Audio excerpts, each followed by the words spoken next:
¿Existe vida en Marte? Hemos estado hablando de las enfermedades.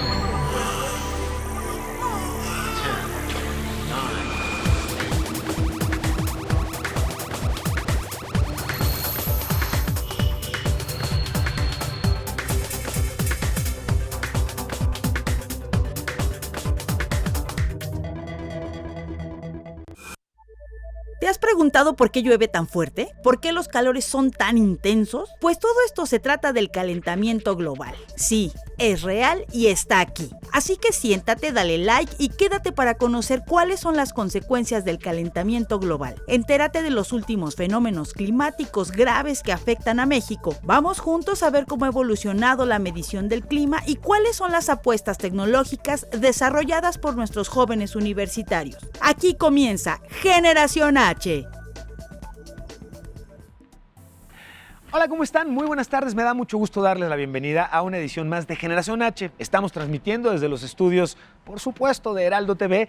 Y les presumo nuevamente y con mucha emoción, estamos transmitiendo Heraldo TV, nuestra señal. Puedes sintonizarla en el canal 161 de Sky, en el 151 de Easy TV. Pueden también sintonizarnos, por supuesto, en línea, en vivo. Y les recuerdo que también Heraldo se encuentra en radio, no con la misma transmisión de tele, por supuesto, con sus propios contenidos. Y pueden escucharlo en el 98.5 del FM en la Ciudad de México, en el 92.5 en Tampico en el FM y en el 102.3 en Guadalajara. ¿Estoy en lo correcto, señor? Para que vean, va creciendo la lista y va mejorando mi memoria, entonces estoy muy satisfecho por esas cifras que acabo de compartir con todos ustedes. Y estamos finalmente en redes sociales, estamos conversando, atentos a la conversación con ustedes y a conocer cuáles son los temas que quieren que presentemos aquí en el programa, a quiénes podemos invitar y qué podemos preguntarles. Y el programa que tenemos el día de hoy, como vieron ya en la introducción, tiene mucho que ver con la conciencia de cuidar la única nave que nos está llevando a través del universo en este momento, que es nuestro planeta. Y si no podemos cuidar una sola, la idea de querernos mudar de planeta, aunque se antoja mucho, preocupa. Pero bueno, para esto voy a platicar justamente, y permítanme hacer uso de mi hashtag favorito, pero superen eso, novatos, porque tengo unos invitados espectacularmente relevantes para el tema que vamos a platicar hoy. Ya van a ver por qué. Déjenme darles la bienvenida como se merecen. Señores, buenas tardes, bienvenidos. Gracias por acompañarnos. Regálenme, por favor, su nombre y qué están haciendo actualmente. Ok, yo soy Atemoc de la Hoz, soy estudiante de Ingeniería Mecánica. Perfecto, bienvenido, señor. Yo soy André Gutiérrez y soy estudiante de Ingeniería Mecatrónica en la Facultad de Ingeniería de la UNAM. Bienvenido, señor. Yo soy José Manuel Ochoa y soy estudiante de Ingeniería Eléctrica y Electrónica, igual de la Facultad de Ingeniería de la UNAM. Qué gusto tenerlos aquí en el programa y qué gusto poder tocar el tema que vamos a ir platicando para nuestra audiencia. La primera pregunta, quizá obligada por muchas razones, y a veces pareciera de ese tipo de preguntas que uno no querría ya hacer porque se sienten casi obvias, pero muchachos, déjenme hacerla para ustedes. Esta cuestión del calentamiento global, ¿es real? ¿Cómo sabemos que sí es real? Por supuesto. Terraplanistas, no les estoy hablando a ustedes en estos momentos, pero platíquenme un poquito al respecto. Hablemos del calentamiento global y de esta realidad o no al respecto. Por supuesto que es real y podemos verla día a día. Por ejemplo, las lluvias que tenemos en la Ciudad de México, supongo que muchos recuerdan que estas lluvias no duraban tanto ni eran tan catastróficas hace varios años. Sí, ahora son todas atípicas, ¿no? Exactamente, cuando yo era un niño recuerdo que no era de esta manera las lluvias, empezaban a partir de finales de agosto, septiembre y ahora empezaron desde finales de julio. Okay. Y no es la única situación que se puede ver en el mundo. Entonces es un problema que de verdad nos está afectando a todos y tenemos que tener en cuenta una solución para este problema. ¿Cuáles son algunas de las consecuencias que en efecto han provocado este problema del calentamiento global? Por ejemplo, la pérdida de muchas especies animales que necesitan que su entorno tenga cierto tipo de condiciones para poder sobrevivir. Ajá. Nosotros mismos como humanos, una variación que además uno pensaría que aguantamos más, pero aguantamos poco. Una variación de muy pocos grados impactaría gravemente incluso la posibilidad de vida en términos de los humanos.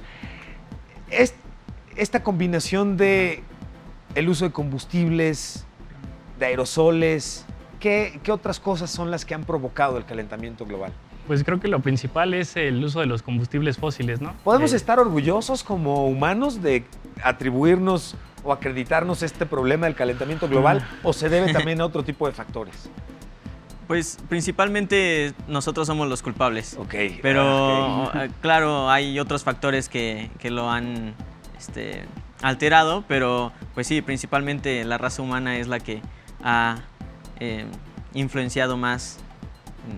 Ahora, se los pregunto porque todos los días, no obstante lo modernas de nuestras comunicaciones y del acceso a la información, y por ello uno pensaría que el calentamiento global, la tierra plana, no serían cosas que serían tendencia o tema. Sin embargo, escuchamos discursos que incluso vienen de líderes mundiales, el presidente Trump mismo, en México, ¿no? La revitalización de todo lo que tiene que ver con carbón, ¿no? Cuando uno pensaría que tendríamos que ir en transición hacia otro tipo de tecnologías para energías sustentables y sostenibles y tal. ¿A qué se debe que exista gente tan relevante, el presidente Trump en este caso, que se atrevan a decir no solo el cambio climático no es real, sino que además nos vamos a retirar de los esfuerzos mundiales que se están llevando a cabo como compromiso de países? Pues el dinero, el hidrocarburo sigue siendo una fuente de ingreso muy fuerte. Es una gran en el observación, mundo. ok. Es decir, todavía los intereses que hay alrededor del consumo de hidrocarburos son lo suficientemente poderosos como para poder empujar la opinión. Exactamente, y toda la industria que conlleva los hidrocarburos hacen que pues, personas que tengan un gran poder se dejen llevar o influenciar por el dinero y el capitalismo. Ahora, vemos cada vez más, gracias también a las tecnologías para la información, mapas como los que estábamos viendo en estos momentos a cuadro y en las pantallas, mapas que nos permiten, con el uso histórico de datos, ver precisamente no solamente cómo ha ido creciendo la temperatura en todo el planeta, sino la velocidad con la que esto se ha venido dando conforme nos hemos vuelto más una civilización a nivel mundial más moderna, pues vemos que más rápidamente estamos alcanzando temperaturas mucho más altas. Incluso existe esta cuestión de la hora del planeta, ¿no? En términos de cómo estamos con respecto a esto. Desde la perspectiva de lo que ustedes están estudiando, no parecería que pudieran estar muy involucrados con estos temas. ¿Cómo llegan a estos temas ustedes? Cuéntenme. Pues sí entra un poquito toda esta parte del calentamiento global porque, por ejemplo, uno de los mayores contaminantes es por la generación de energía eléctrica. Ok. La mayoría de la energía eléctrica se genera a partir de hidrocarburos. Ok. Y pues todavía no tenemos tanta tecnología para emigrar a lo mejor a las energías renovables porque son muy intermitentes. Entonces, ¿En qué sentido intermitente? por ejemplo, no las puedes utilizar todo el tiempo. Por ejemplo, una planta de energía solar, pues solo la utilizas cuando tiene sol. Si no tiene sol, no puedes estar generando. No tenemos la tecnología para almacenar esa energía en baterías. Entonces, por eso es que aún se siguen utilizando mucho este tipo de hidrocarburos, porque es la forma más fácil de siempre estar teniendo y produciendo energía. Y que un poco para tranquilidad de aquellas personas que confiaran en estos hidrocarburos todavía, no van a desaparecer de un día para otro, por supuesto, pero lo que sería deseable sería entonces mucho mayores acciones para buscar acelerar, sí, el paso a energías renovables y a otro tipo de energías que no sean ya basadas en algo que está haciendo tanto daño al planeta, ¿no? Claro, y esto es algo que los ingenieros tienen que tener en cuenta porque pues no es lo mismo, pero no es lo mismo un ingeniero de hace 50 años a un ingeniero actualmente. ¿Qué ha cambiado? Porque, antes no tenían el cuidado de conservar, por ejemplo, los refrigeradores, que antes utilizaban el gas que dañaba la capa de ozono, ¿no? Y en esos tiempos, ¿a mí qué me importa la capa de ozono? Exactamente. Enfría. Entonces se empezaron a dar cuenta los ingenieros conforme fueron avanzando los años que estaban afectando al planeta. Entonces tenían que empezar a construir nuevas tecnologías que no alteraran el ecosistema y que pues permitieran una armonía entre la naturaleza y nuestra sociedad. Ahora, ¿cómo se conecta la generación de este tipo de contaminantes y todo este tipo de cuestiones? ¿Y en qué momento esto resulta en que llueva más o haga más calor. ¿Cómo se da el fenómeno del cambio climático? ¿Qué es en todo caso eso? ¿Cómo lo podríamos describir? Bueno, los químicos que se utilizan muchas veces para el tipo de materiales, para producir los plásticos, para producir la carrocería, Sí. incluso para producir los mismos neumáticos, Ok. liberan liberan mucho gas que es contaminante. Ok. Este gas daña la capa de ozono. Ok. Entonces, por eso, al abrirse la capa de ozono, nos vemos más expuestos a los rayos del sol. Ok, hay varios de ustedes que nos están viendo en estos momentos y que nos están acompañando. Ahí yo no podría usar el hashtag del superen eso, novatos, pero sí podría usar el hashtag del dicen que generaciones anteriores, chavorrucos like, ya vivimos una época en la que hubo gran escándalo por la cantidad de aerosoles que se utilizaban y lo que este contenido químico tenía que afectaba a la capa de ozono, al grado de que exista un hueco en la capa de ozono que permitía la entrada de radiación. ¿Hasta ahí voy bien? Sí, Exacto. de hecho también, por ejemplo, las carboeléctricas y todos los aerosoles, Ajá. por ejemplo, lo que liberan mucho es azufre y nitrógenos. Eso ¿Hoy también, todavía? Sí, hoy Ok. todavía. Entonces eso todavía lo que produce es lluvia ácida. La lluvia Ok. ácida también es muy contaminante para la tierra e incluso hasta para las estructuras. Entendería que la lluvia ácida, entre otras consecuencias, por ejemplo, mate la fertilidad de tierras en un momento dado. Claro, es básicamente ácido sulfúrico lo que está cayendo. Sí, pues lluvia ácida. Ustedes dirán, no suena como muy antojable en ese sentido.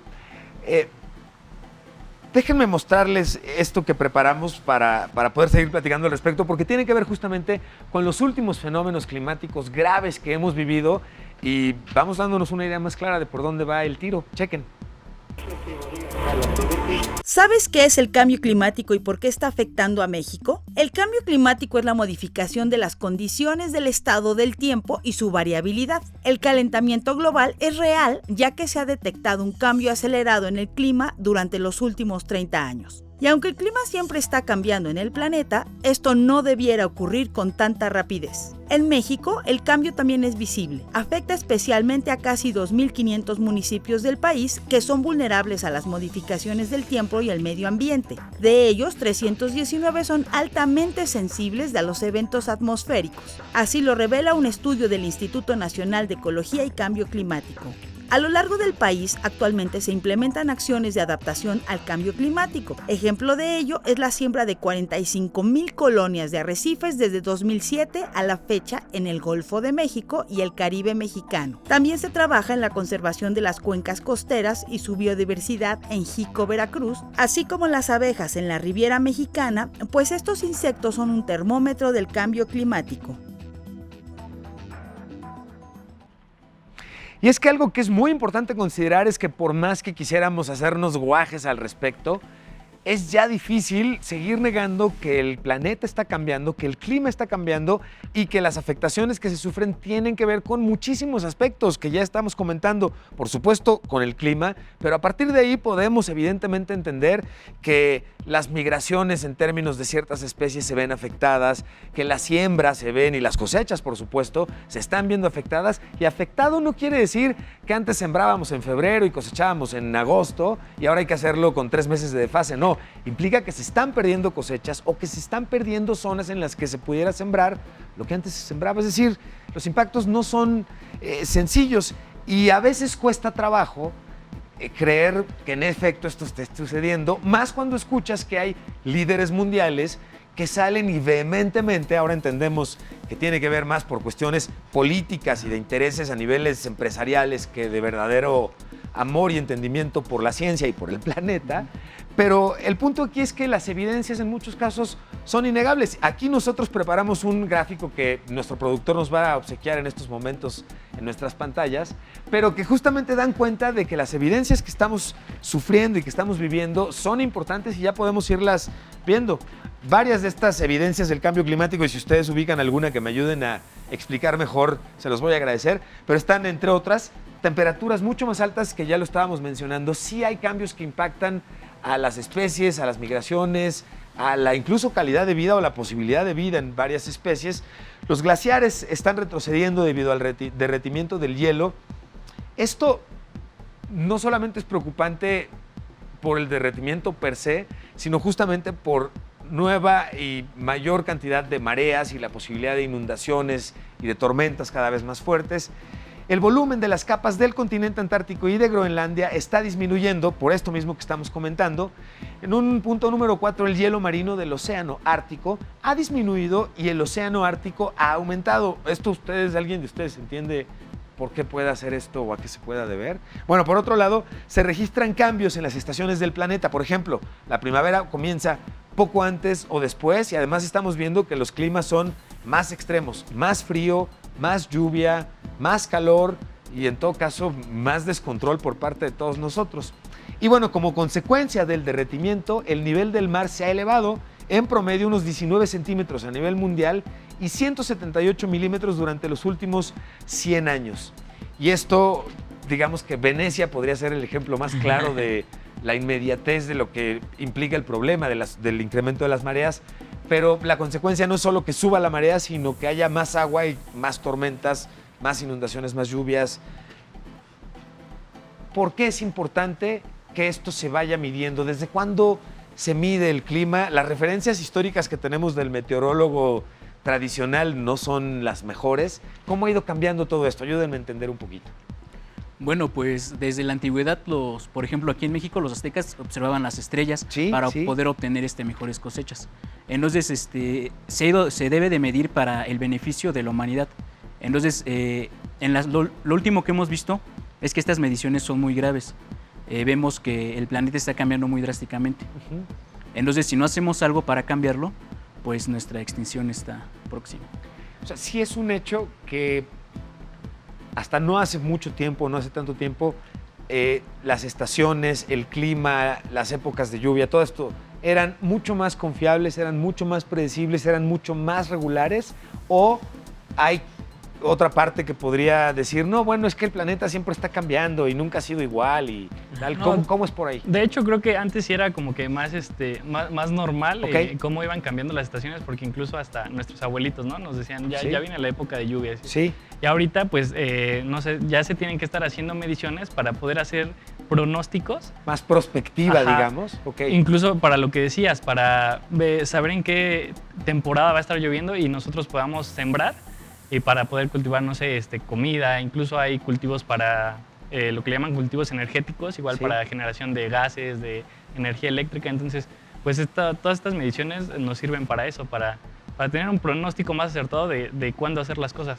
Esto querría decir en todo caso que entonces en su momento aprendimos a entender el clima al grado de poder hacer, en el caso de los mayas, hasta construcciones que nos ayudaran a tener muy clara la fecha en la que podíamos comenzar la siembra y cosas por el estilo. Y hoy el reto estaría entonces un poquito en más bien comenzar a entender la volatilidad o ¿cuál sería la palabra correcta? La flexibilidad del clima. Sí, bueno, realmente nunca hemos sabido cómo se comporta el clima. Los humanos no podemos decir, va a llover, porque el clima es algo de lo que no tenemos control. Pero en base a los datos, en base a experiencias pasadas, sabemos que en esta época del año llovía mucho. Sí. Entonces, se toman los datos y se hacen los pronósticos, como decía mi compañero.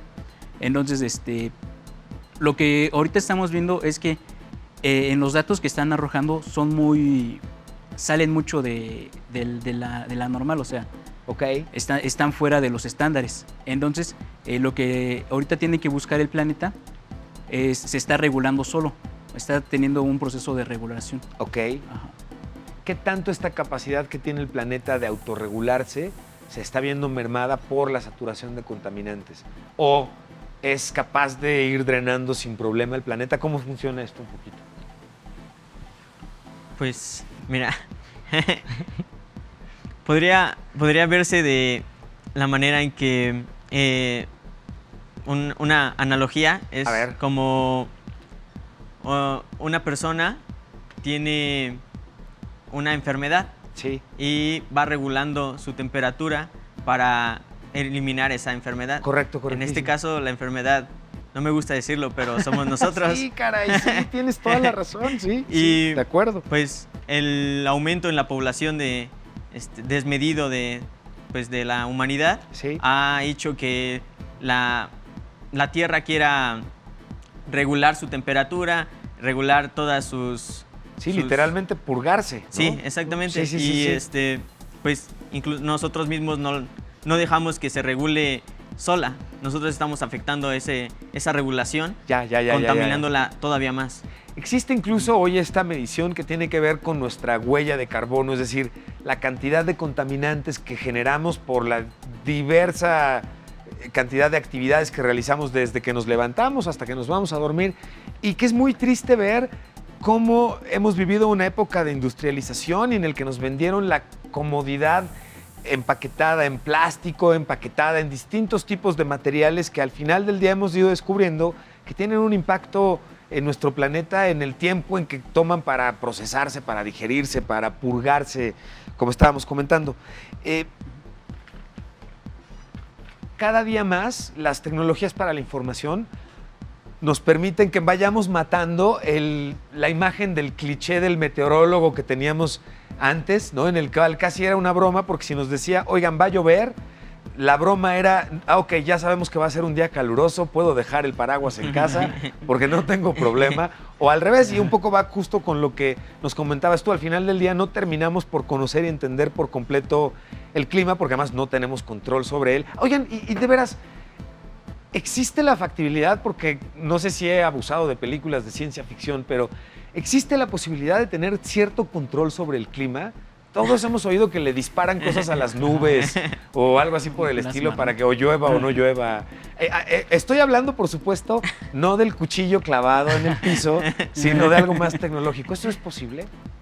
Pues en la actualidad no, o sea, no tenemos la tecnología suficiente como para alterar el clima. Existen investigaciones y pues, como dice, existe mucha ciencia ficción. Sí. Pero pues a lo largo de la historia el hombre siempre se ha aproximado a la ciencia ficción. Que fue una forma muy amable de observar que sí, he estado abusando de la ciencia ficción. No, pero sí es cierto, porque es interesante cómo exista cada vez más la posibilidad, que es un sueño todo siempre acariciado, de o hacer llover o hacer que salga el supersol o lo que fuera, por todo lo que implicaría. ¿En qué momento ustedes en particular, y considerando lo que cada uno de ustedes ha estado estudiando y el proyecto del cual además ahorita vamos a platicar, ¿en qué momento el clima se convierte en un tema central o al que alrededor de lo que ustedes están estudiando ponen su atención? Bueno, nosotros nos damos cuenta que se genera este impacto ambiental y pues buscamos, lo que busca nuestro proyecto no es hacer conciencia en primera parte, haciendo la difusión del proyecto, y en segunda parte hace mediciones ambientales para que nosotros nos demos cuenta de cómo se afecta, por ejemplo, en un día de fiesta o en un día normal, en un día en el que trabajan todas las jornadas laborales, todas las fábricas, y podamos hacer una comparación. Hoy conocen algo al respecto, es decir, son cambios muy radicales, un día de fiesta, un día normal, las horas mismas del día y del día de la semana. Pues yo creo que actualmente es muy fácil de verlo, ¿no? O sea, tú puedes salir un día, te subes a la Latino y si acaba de ser 15 de septiembre, no ves completamente nada.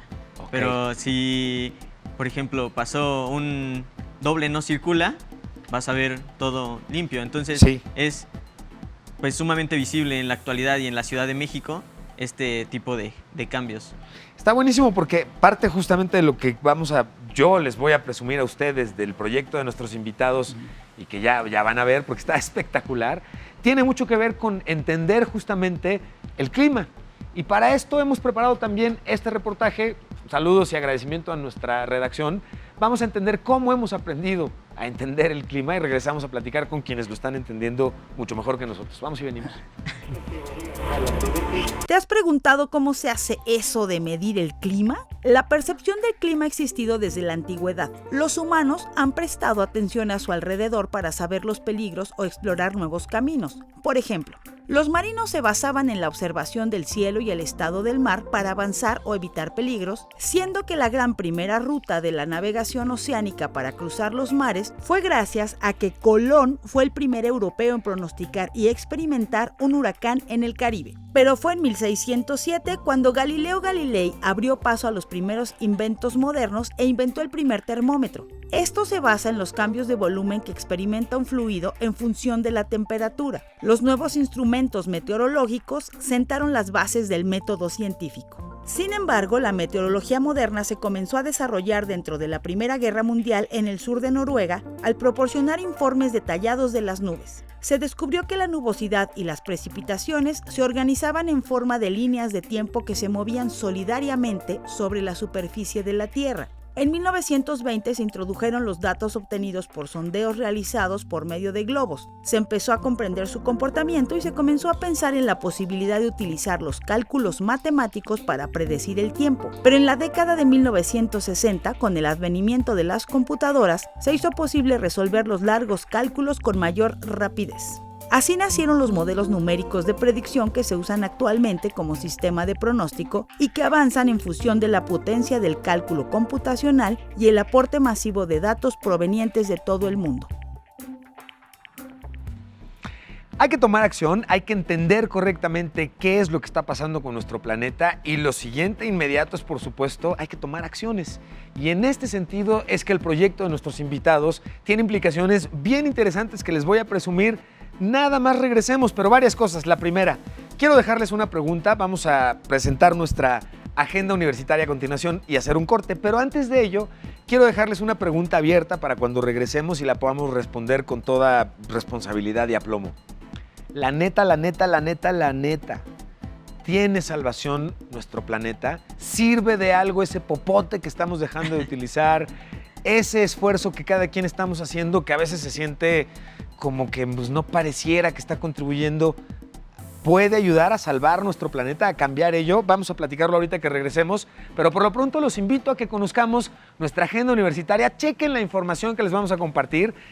Por supuesto, superen eso, novatos, en los invitados y tema que les vamos a presentar ahorita en el resto del programa. Agradecerles que nos acompañen y vamos a hacer un corte y regresamos. Descansen tantito, pero estamos en Generación H. Soy Emilio Saldaña, El Pisu. Vamos y venimos. Susana Tristán, estudiante de la licenciatura de Ingeniería Biomédica de la Facultad de Ciencias en la Universidad Autónoma de San Luis Potosí, obtuvo un lugar en el Space Camp, campamento científico exclusivo para mujeres organizado por la NASA. Este será en Florida, en donde junto con 18 mujeres de diferentes países competirán por una semana para desarrollar por equipo un proyecto. No te pierdas este miércoles 21 de agosto Las emociones, género y sociología, implicaciones y desafíos, como parte del Seminario Permanente de Investigación, programa interdisciplinario de estudios de género del Colegio de México. La entrada es libre.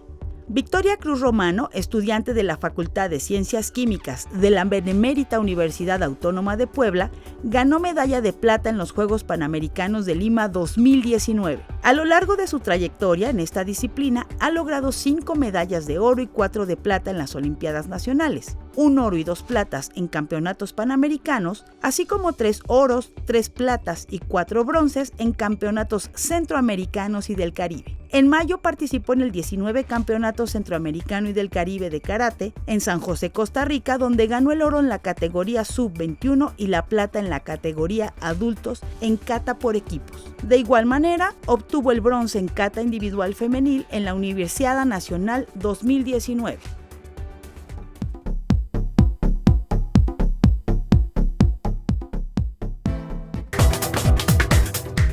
Regresamos.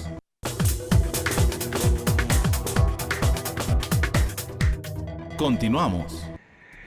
Ya estamos de regreso, estamos transmitiendo desde los estudios de Heraldo TV y me da mucho gusto y me da mucha satisfacción tener a los invitados que hoy me hacen el favor de acompañarme aquí en el estudio, porque constantemente aquí en el programa nos preguntamos y tratamos un poquito tomar como la misión, preguntarnos cómo podemos mejorar nuestro entorno, pero hacerlo no necesariamente desde la perspectiva del siempre se ha hecho así, o el nunca se había hecho de esta manera. Justamente en estos espacios de innovación, poder preguntarnos cuáles pueden ser las mejores respuestas para conocer mejor y atender mejor retos que tenga nuestro planeta, nuestro país o nuestra propia comunidad.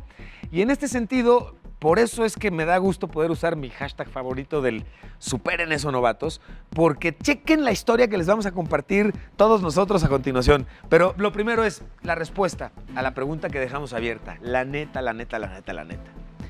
¿Nuestro planeta tiene salvación? ¿Estos esfuerzos que hacemos individuales sirven realmente de algo?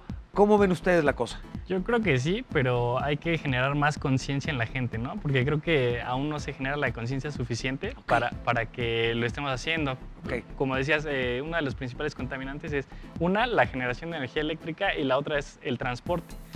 Ya que es donde más emisiones generamos.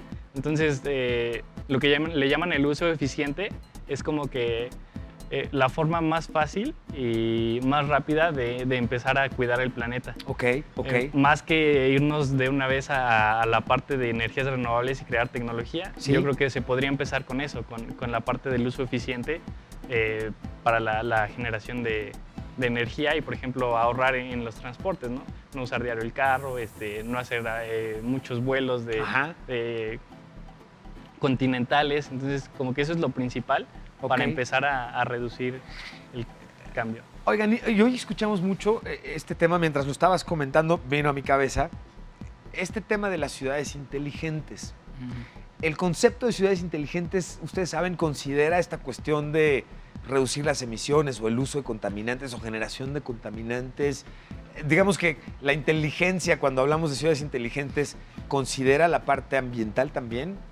Sí, muchas ciudades inteligentes lo consideran, pero todo esto se desarrolla a partir del cambio de materiales. Claro. Hace tiempo no se habían desarrollado algunos materiales que hoy en día se están utilizando. Entonces, como son ciudades completas, porque necesitan todo un cambio de infraestructura.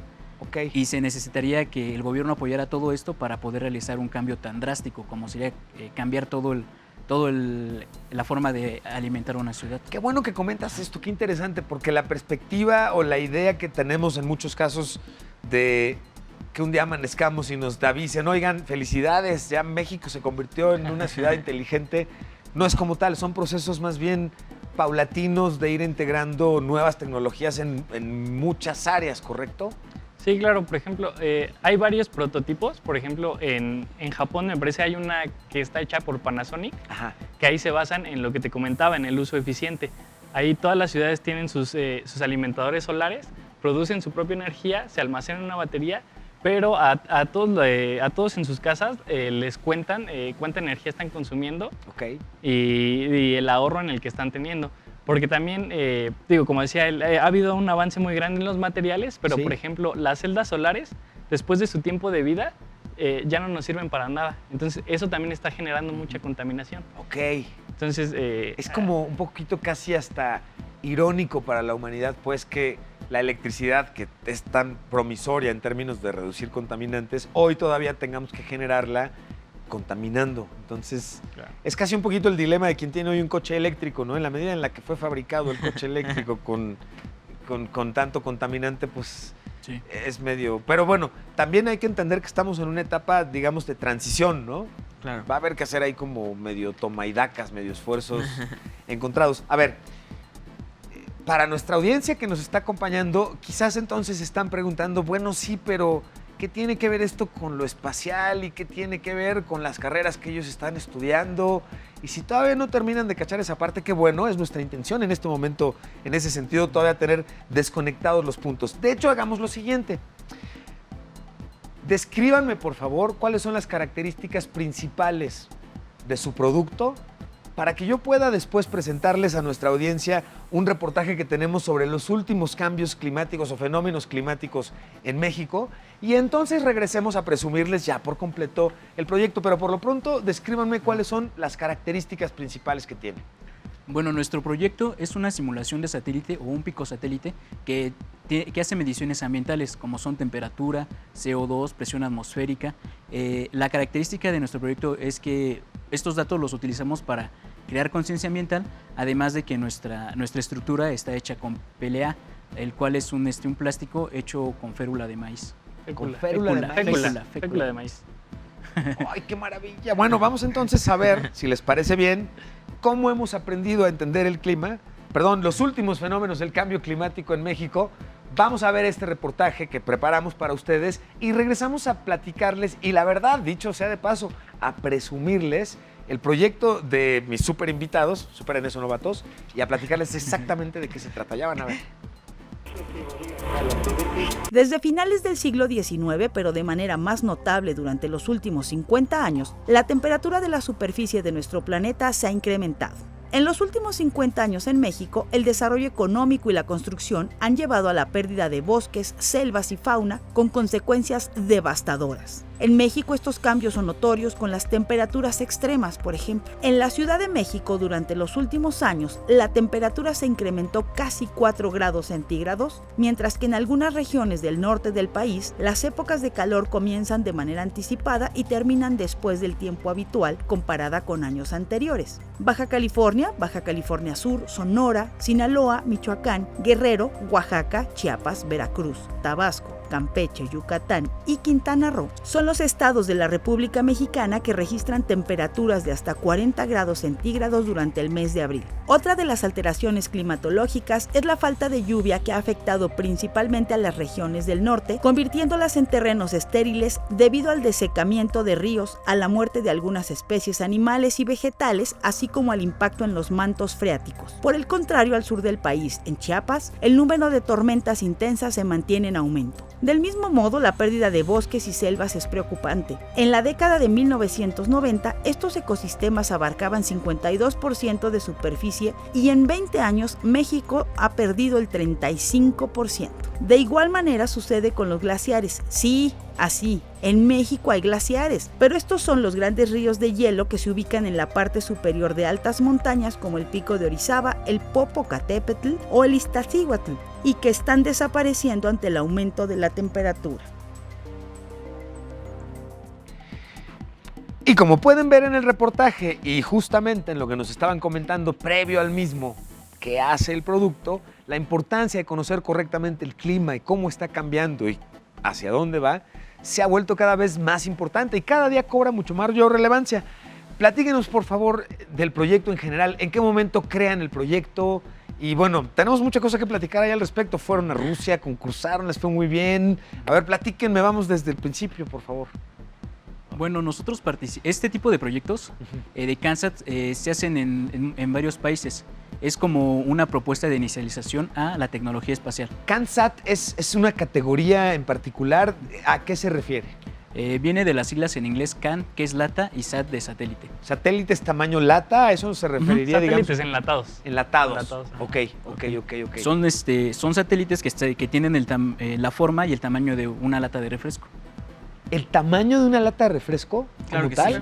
Mira, ¡Wow! lo que ha surgido ahorita es que tal vez si ponemos en una gráfica la innovación en el aspecto mecánico no ha subido mucho, pero en cuanto a tecnología ha subido exponencialmente este cambio en innovación. Que estamos viendo justamente en este momento en pantalla, digamos, el diagrama de lo que conforma un CANSAT. Ese es el software que nosotros hicimos. Exactamente. El software que lo contiene.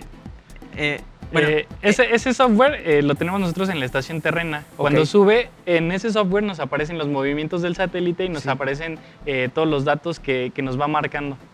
Pero entonces la miniaturización que se ha logrado de muchas piezas... Exactamente, es lo que ahorita en el mundo está impactando, ¿no? La miniaturización de distintos aspectos. Entonces, cada vez podemos incluir en un circuito más pequeño más elementos, más sensores. Exactamente. Entonces, nuestro objetivo aquí fue hacer un circuito de 6 centímetros de diámetro, que, bueno, en pantallas lo podrán estar viendo, que pudiera... ¿Eso que estamos viendo en este momento es el producto de ustedes? Sí. Exactamente, sí. Ok, ¿y tiene cuánto mide? Mide 19 centímetros de alto y 6 centímetros de diámetro. ¡Wow! Es más chico que una regla tradicional. Que está impresionante eso. O sea, ¡wow! Por lo que estaba viendo, ¿está impreso en 3D?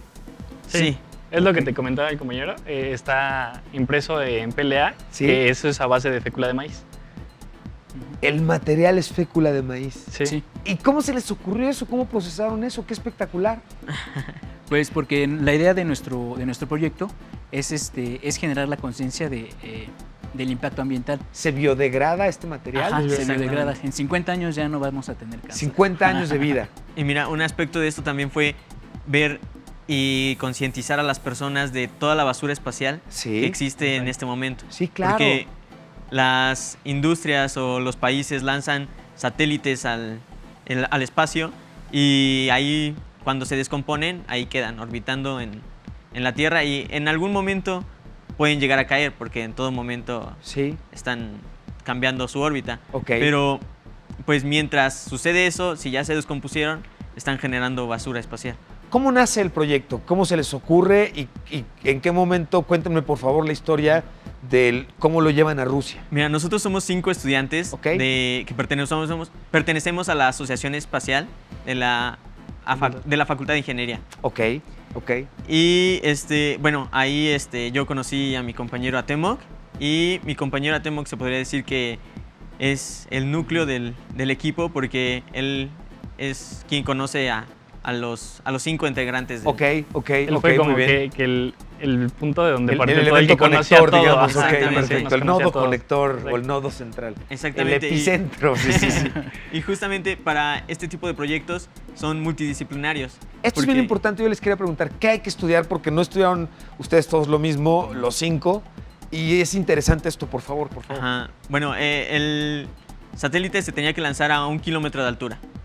Y a 1 kilómetro de altura tenía que estar transmitiendo datos aquí a nosotros. ¿Ya a 1 kilómetro de altura ya flotas automáticamente? No.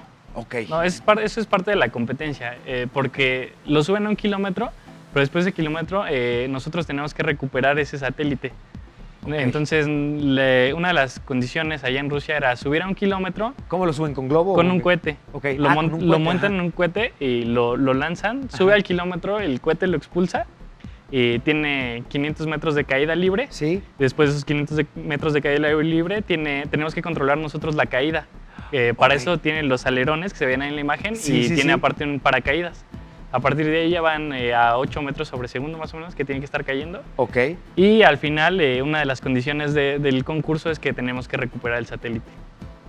Recuperarlo.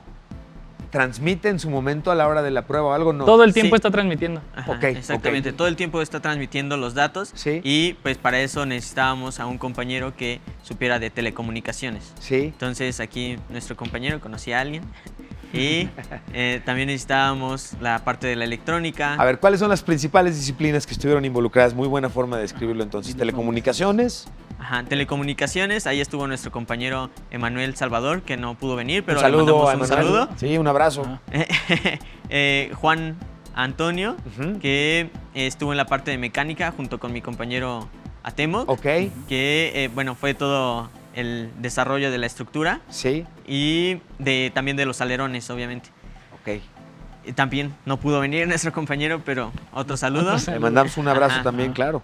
Bueno, mi compañero estuvo en la parte de electrónica y yo estuve en la parte de programación para, bueno, todo lo del código interno de los sensores y todo lo que se tenía que activar y la interfaz que teníamos que tener en la computadora para que todos esos datos que nos estaba mandando los pudiéramos visualizar fácilmente. ¿Es muy caro construir un satélite de este estilo? Pues lo más caro creo que es la parte de la impresión en 3D. Que en sí no nos costó porque también tuvimos un patrocinador. No sé si se pueden decir marcas. Claro, pero además no solamente decir la marca, sino ¿en qué momento llegan a pensar en fécula de maíz como la materia prima para hacer esto? Bueno, ya se han desarrollado diferentes tipos de polímeros para la impresión 3D. Incluso ya hay impresiones 3D con otro tipo de materiales. Nosotros teníamos la opción y vimos entre el PLA, que es de fécula de maíz, o el ABS. El problema del ABS es que contamina mucho, porque es base de petróleo. Y como nosotros buscábamos esta parte de hacer conciencia, pues dijimos, bueno, vamos a renunciar a algunas propiedades mecánicas del ABS y nos vamos a aventar con el PLA. Qué buena visión, qué buena visión. Cuando llegan con la idea inicial, ¿qué les dicen tanto sus compañeros como sus maestros o quien está involucrado en el caminito que llevó el proyecto? ¿Qué les pareció? Pues la verdad nos dijeron, ¿están seguros? Porque eso lo convierte en algo más frágil que cuando llegara a impactar en el suelo posiblemente se podría romper. Pero en realidad lo que nos importaba no era la estructura en como tal, sino lo que llevaba adentro. Entonces, aunque se rompiera, lo que importaba era cómo estuviera organizado en su interior. Ahora, ya está lanzado no uno, sino varios de estos satélites. Vamos a futurear tantito. Ok. ¿Cuál es un día a día de una red de satélites de este estilo funcionando? ¿Cómo la imaginan? Ok. Bueno, para lo que sirvían este tipo de satélites Ajá. es para obtener datos ambientales. Entonces, a partir de muestras de estos datos, con modelos matemáticos estadísticos, se puede proyectar qué es lo que estamos haciendo mal. Y nosotros podemos ya decir una solución. Podemos decir, no, pues estamos contaminando, estamos generando tanto CO2 en esta ciudad. Bueno, ¿a qué se debe? O cuáles son las diferencias de que en esta otra ciudad no se tenga suficientes tipos de componentes. Era un poquito lo que te comentábamos ese rato, de que al lanzarlo va recaudando datos. Aparte de que los transmite, todo se guarda en una base de datos. Entonces, toda esa base de datos sirve para analizarlos y de ahí hacer los pronósticos e incluso de clima.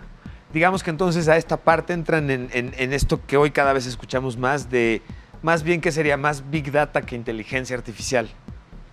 El análisis de datos masivos para poder tener mejor perspectiva sería la cuestión. Sí, es un poquito el punto de este tipo de satélites, poder capturar todos esos datos y analizarlos. ¿Cuál es el resultado o el beneficio en todo caso de este análisis de datos? Que podemos nosotros generar propuestas para disminuir la contaminación. Porque no todas las ciudades del mundo generan el mismo tipo de niveles de contaminación en ciertos tipos de elementos. Entonces no puedes proponer la misma solución para todas las ciudades. Por ejemplo, la Ciudad de México comparada con alguna que ustedes tengan presente que pudiéramos comentar. Pues, por ejemplo, sí te das cuenta, incluso desde que vas en el avión, ¿no? Saliendo de la Ciudad de México, ves toda la nata de contaminación. Y, por ejemplo, nosotros cuando íbamos llegando a Rusia, ahí hay mucha energía eléctrica por plantas nucleares. Entonces, llegas y está súper limpio el aire. Entonces, ahí ves los niveles de nuestro satélite tiene niveles de CO2. Entonces, cuando lo lanzabas aquí en la Ciudad de México, era mucho más alto los niveles de contaminación que en la parte de Rusia que lo lanzamos. Oye, qué buen dato. Pero bueno, se van a Rusia. ¿En qué momento? ¿Cómo está esa parte? Mira, fue una parte muy nerviosa. Espectacular oportunidad. Claro, porque nosotros empezamos a difundir nuestro proyecto, pero mucha gente no creyó en nosotros. Y pues, como buenos estudiantes, no nos dimos por vencidos. Eso es todo, señores. Y seguimos con este proyecto buscando financiamientos, patrocinios y pues queremos agradecerle a la Facultad de Ingeniería y a la Sociedad de Exalumnos de la Facultad de Ingeniería porque ellos nos apoyaron junto con el municipio de Tultepec, porque pues ellos creyeron en nuestro proyecto y nos pudieron financiar parte del viaje y pues ya nos enteramos de que estábamos en la final. Aproximadamente por abril. ¿Cuántos participaron para poder calificar hacia la final? Mira, para calificar a la final no supimos, pero ya una vez estando en la final, éramos 30 equipos. 30 equipos clasificamos para poder llegar a Moscú, Rusia. Y de esos 30 había varias fases. Los diferentes días, entonces iban eliminando, checaban que lo mecánico funcionara bien, luego que los componentes eléctricos estuvieran funcionando. Los equipos que no cumplían con los estándares se eliminaban de la competencia. Y al final solo se lanzaron 15 satélites. Solo se lanzaron 15 satélites, entre ellos el de ustedes. Entre ellos el de... De hecho, toda esa semana fue así como de un buen depresión, porque los primeros 3 días eran lo que le llamaban allá defensas. Te llamaban y te iban revisando la parte técnica, la parte mecánica, la parte eléctrica. De hecho, te dejaban trabajar en los mismos laboratorios de la universidad. De hecho, ahí nos tocó como 3 días que no dormimos prácticamente nada. Sí, yo sé de este tipo de noche por estar trabajando, reparando. Porque aparte tuvimos que desarmar todo porque, bueno, no sé si te darás cuenta, pero somos de piel morena, con barba. Entonces, visitando Rusia y volando. Entonces, algunos estereotipos todavía son qué interesante muy claros. De hecho, una anécdota que tenemos es que allá nos confundieron con árabes árabes se nos acercaban y nos decían cosas en árabe. Dando por hecho. Muy amigables. Entonces, pues no quisimos tener problemas en los aeropuertos, por lo que desmontamos todas nuestras piezas. Buena Entonces, visión. una vez llegando allá, tuvimos que volver a armar todo. Ok. Y por eso es que también tuvimos que pasar tiempo en el laboratorio. Armando otra vez todo, exactamente. Todo esto. Entonces, no pudimos convivir justamente con algunos equipos que terminaron yéndose a lo largo de la semana, o incluso con algunos equipos que sí quedaron hasta el final, pero pues casi no nos veíamos. No, bueno, pero nada como la paz mental de decir, bueno, no voy a ser ni 5 minutos considerado un posible terrorista, básicamente por una cuestión de perfiles y de estereotipos, ¿no? Además, qué increíble oportunidad. Nos queda poco tiempo el programa, cosa que me permite varias cosas, pero la primera es comprometerlos al aire para invitarlos nuevamente, poder seguir platicando de estos temas porque es algo que nos importa mucho. Pero quisiera preguntarles, ¿cuál es la postura o cómo sienten que el gobierno, la Agencia Espacial Mexicana, responde ante proyectos como los de ustedes? ¿Hay apoyo, no hay apoyo? ¿Sienten que están cambiando las condiciones en México? A mí me parece que México cada vez más parece que está teniendo una acción más importante en términos de tecnología y proyectos relacionados con algo espacial. ¿Estoy en lo correcto? ¿Cómo lo perciben ustedes? Hace tiempo en la universidad se han empezado a desarrollar estos temas de la ingeniería aeroespacial que se habla. Y hace muy poco nació el Programa Espacial Universitario, que busca apoyar estos y que ellos hacen el concurso nacional de CANSAT, que fue nuestro primer acercamiento a este tipo de concursos. Y la Agencia Espacial Mexicana de igual manera lanza algunos prototipos, algunos proyectos, y poco a poco se va buscando la investigación, pero sí se está haciendo el trabajo. ¿Qué de los proyectos que vieron en el concurso a ustedes les llamó la atención? Mira, va enfocado un poquito más a lo que te comentaban mis compañeros, que este tipo de satélites se utilizan para ver condiciones climáticas. Uno de los equipos incluyó una cámara térmica para ver las temperaturas en una cierta zona. Entonces, pues este acercamiento a la tecnología es lo que nos ha permitido pues ir evolucionando y poder ver cómo cambia nuestro planeta y poder ayudarlo. Jóvenes que hoy están estudiando y quisieran acercarse a proyectos similares a los que están ustedes estudiando y llevando a cabo, ¿se van a encontrar con un ambiente abierto y de, sí, éntrenle porque este tipo de proyectos interesa que se generen en México? ¿Ustedes lo perciben así? Sí, de hecho, en la facultad de la asociación a la que pertenecemos, se pueden acercar y si les llama la atención pueden entrar. De hecho, hay compañeros que son del Poli, hay compañeros que son de la UAM, de otras universidades y vienen aquí a trabajar. ¿Es posible hacer equipo? Porque eso les quería preguntar. Bueno, parte del agradecimiento para ustedes por acompañarnos y felicitarlos por el trabajo y el proyecto que están llevando a cabo. Qué gran orgullo eso. Muchas gracias. Preguntarles, ¿qué compartiría cada uno de ustedes? ¿Cuál sería el tip o la recomendación para que quienes nos están viendo, hombres y mujeres, que están diciendo, oye, es por ahí, te dije que es por ahí, ¿no? ¿Qué compartirían en ese sentido? Pues que se acerquen, que estábamos nosotros platicando que un poco lo que nos diferencia de los rusos es la disciplina. Ellos son muy disciplinados, entonces si les gusta, pues a darle. Qué buenísima sugerencia, señor. Y pues que lo dejen, ¿no? Que insistan, porque, por ejemplo, de repente nosotros no la creíamos que sí nos íbamos a ir a Rusia y pues, al final sucedió, ¿no? Entonces, qué emoción y los felicito muchísimo por eso. Exactamente, y si pues de verdad eso es lo que les gusta, si están enfocados en eso, pues no lo dejen, como lo dijo mi compañero, pues tengan muchas ganas de hacer las cosas, porque a nosotros más de una vez nos dijeron, no, pues no pueden hacerlo, no tienen recursos, no los vamos a apoyar, entonces pues es no darse por vencidos, porque pues nosotros fuimos como pudimos, pero fuimos y pues aquí estamos. Y vencieron, además. Los felicito mucho. Déjenme ir para allá para tomarme una selfie con ustedes, que la hacemos ya de ritual en el programa. Ahí ellas no están, quédense perfecto. A ver, todos decimos pisu. ¿Listos? Pisu. Pisu. Una, dos. Eso es todo. Y yo con esta selfie que compartiremos en las redes sociales, por supuesto, de Heraldo TV, me despido, le agradezco a mis invitados. Déjenme, por favor, nuevamente, porque aplica mi hashtag súper favorito. Superen eso, novatos, pero chequen la calidad de los invitados. Gracias por acompañarnos. Nos vemos en la siguiente edición, por supuesto, de nuestro programa. Soy Emilio Saldaña, El Pisu. Muchas gracias. Nos vemos en la próxima. It follows from the special theory of relativity